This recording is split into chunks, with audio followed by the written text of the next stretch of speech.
How's it feel? What's that?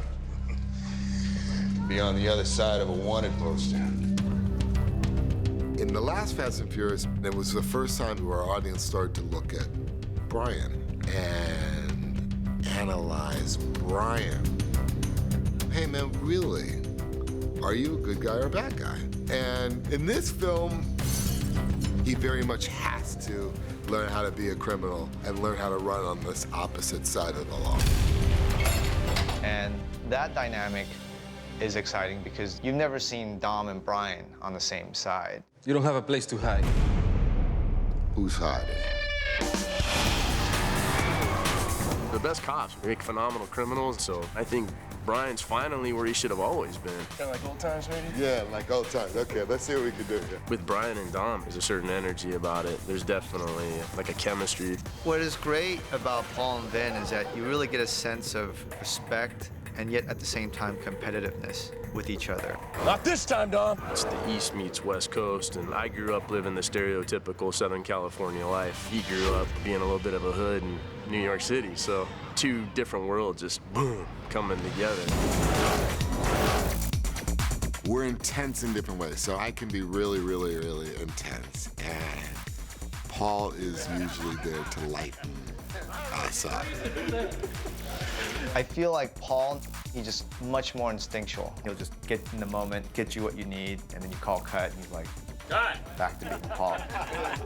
No, we're gonna do I think it's that pull and push between the two that always makes us, as viewers, interested to see what's gonna happen next. If you're gonna survive, stop thinking like a cop. You're in my world now. I know the action in the fifth one is bigger than the last two combined.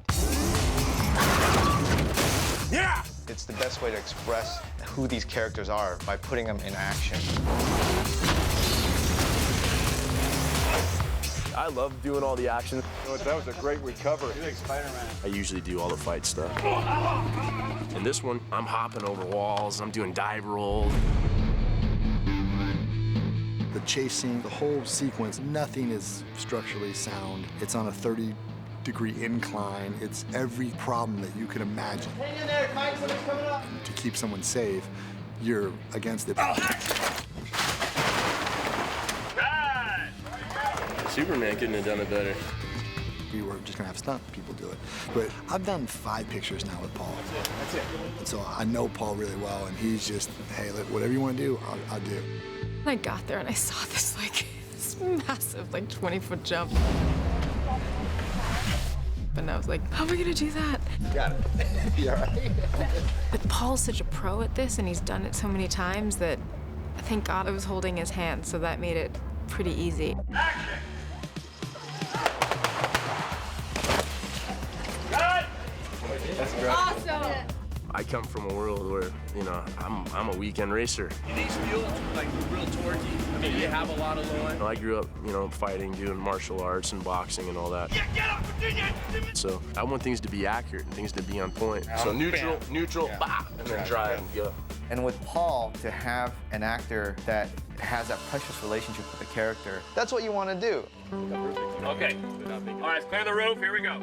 And he's really generous as an actor because we have so many scenes where we're close, and when we're, playing a couple, it's very, very intimate. And I was like, can you imagine if we hated each other, how awkward this would be? But because it's been so long and because we do genuinely like each other, there's just an ease about it. She's smart, she's funny, and that makes it easy for me. I mean, she's been my girlfriend basically for 10 years.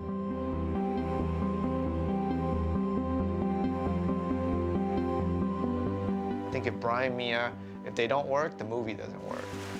And the fifth one, they are the heart of the story. Look how lucky we just got. What happens next time? We have no choice but to split up. I'm pregnant.